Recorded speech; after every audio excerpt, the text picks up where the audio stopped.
I have to say the best part about it was seeing everyone else perform. I mean, it was beautiful. All that talent and under one roof, you know, that's amazing.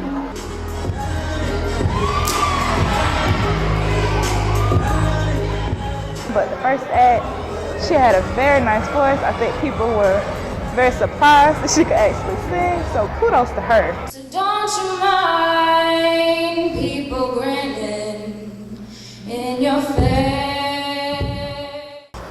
The best part of tonight's event was definitely the crowd participation we got. With Chelsea and I, with anything we do, we like to make sure the crowd's involved, that they're enjoying the show, and then we kind of feed off the crowd's energy. If y'all ready to see a good show tonight, let me hear y'all make some noise.